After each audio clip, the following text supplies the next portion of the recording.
Power outages really are unknown. They will happen when you least expect them. The Northmore Power Station, as everybody knows, a highly complex piece of equipment, high-tech equipment, and the actual network is little by little being upgraded as and when required. What we would like to do is obviously thank our customers for their patience and support, because obviously nobody likes power outages, and obviously there is inconvenience caused when these happen. Yeah, I mean, we had some comments from some of our followers on the GBC News page. Natasha says that she was concerned about feeding her babies because they needed I think their bottles warmed up. Albert said that Gibraltar, he thinks, is becoming a bit notorious for power cuts, and Dee said that she finds it a little bit embarrassing.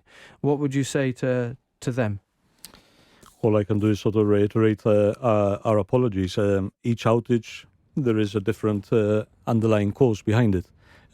We do suffer from outages which are caused by contractors, not by ourselves, despite them receiving sort of detailed diagrams of where the cables lie underground. But yes, today's outage is totally different, or the cause that we are sort of trying to identify is already leading us to think that it's a different cause to that of the previous two. Many places around the world suffer power outages, and usually the affected customers are out without power for a lot longer than obviously our customers in Gibraltar. It's no excuse, but operating on an island mode is difficult because we don't have the main network behind it like you do across the border to actually support when there is an issue with the power station or whatever. You would have more resilience if you're able to tap into a larger grid. That's correct. Yeah. Okay, so you mentioned two other recent power cuts. The more recent one affected the North District. That was on the 17th of December, affected Marina Bay, World Trade Center, Glacis, Laguna Estate and Lamport.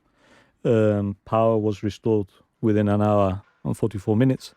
And the damage was found to be on a HV high voltage network cable.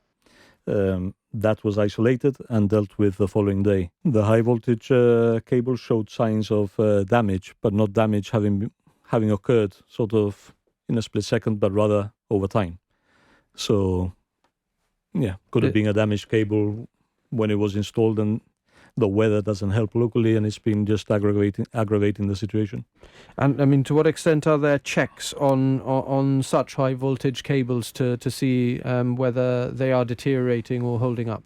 Many of the high voltage cables locally are buried underground, but we do actually have a maintenance program with over 100 substations throughout Gibraltar, and those are regularly checked to try and avoid these sort of situations. And if we look at the other power cut in November, what caused that? 8th of November, again, customers were out for 24 minutes. It was an actual fire alarm at the Northmore Power Station, which actually caused one of the engines to trip. Not the first time, no, that's happened?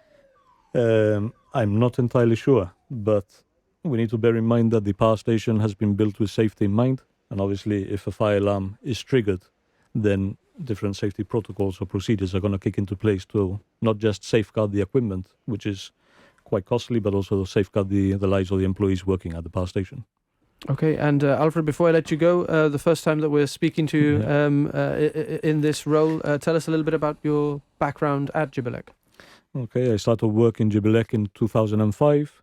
I come from the finance administration division, and I've been lucky enough to actually experience sort of a lot of the different areas within our field of work, simply by participating in different forums and meetings, etc. And I'm a board member of the GA as well.